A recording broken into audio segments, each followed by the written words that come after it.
Hi, my name is Niyati Shah. I have been working to advance gender equality and address gender based violence for over 20 years now.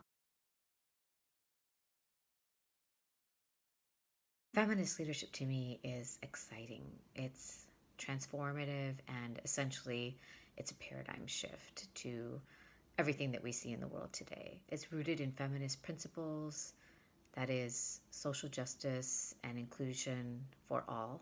It is rooted in understanding feminist histories across the world. It's intersectional, it's bold, it's very much needed in our current times. And essentially, the root of it is an ability to share power, which, when it does occur in a way that's rooted in feminist principles, really amplifies power and creates space for us to advance transformative change.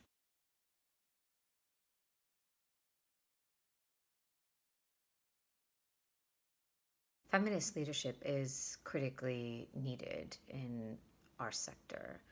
Global development's goals are essentially for and about people, yet very much devoid and divorced of the principles of inclusion. And I don't think it is possible to achieve any development goals without addressing gender equality and women's empowerment.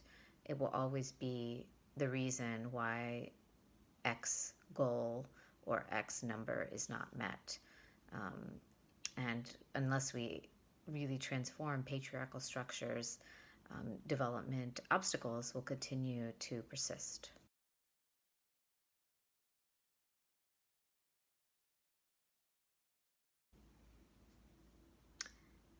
There are examples of feminist leadership every day. In fact, most recently, I was going to be on a panel and noticed that there were not only not an equal balance of women and men, but um, no women of color and no black women. And I refused to be on the panel.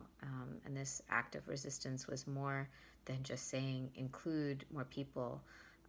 It was about saying value and understand that there are many experts that look different than you, and they need to be able to share their expertise in an environment that amplifies it. Um, I also think one of the great examples of feminist leadership that I've benefited from is when feminist leaders have taken the time to really build relationships and invest in the relationship of knowing my intersectional identity. And so I think that's another great example is how feminist leaders invest in relationship building and in understanding and really valuing different skill sets and identities that people bring to the workplace and to the sector.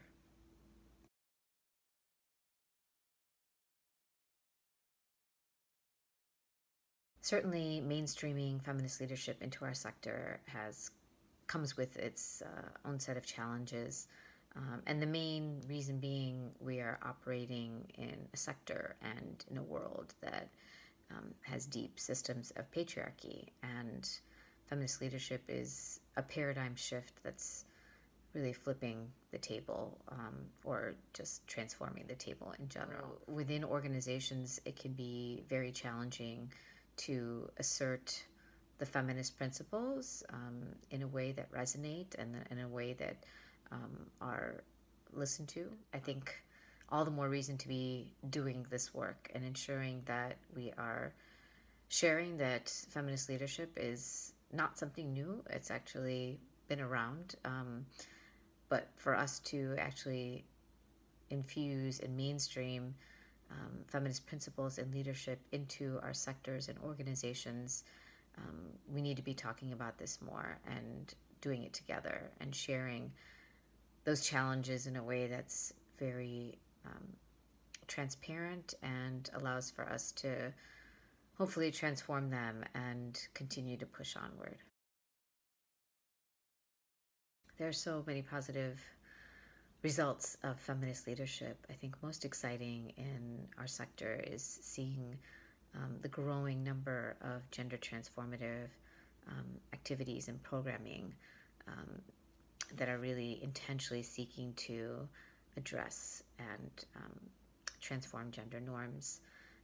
And that's all part of this system of patriarchy that needs to be unpacked. I think also seeing changes in the workplace environment in terms of safety and belonging.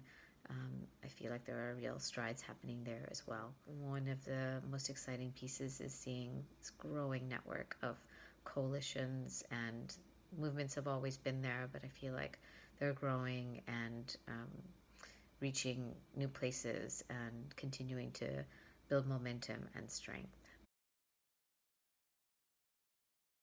One of the main lessons I've learned is that self-doubt is 99.9% of the time a byproduct of the patriarchal structures in which we operate and live our daily lives. And therefore, when self-doubt creeps in, as it inevitably does time to time, to take time to recognize it, to unpack it, and move on. Utilize the networks that you've created or that exist, or create the networks that you need to keep this going forward. We are all working together to advance transformative change and really need to continue to be open with each other, inclusive, and create and make space for that change to occur.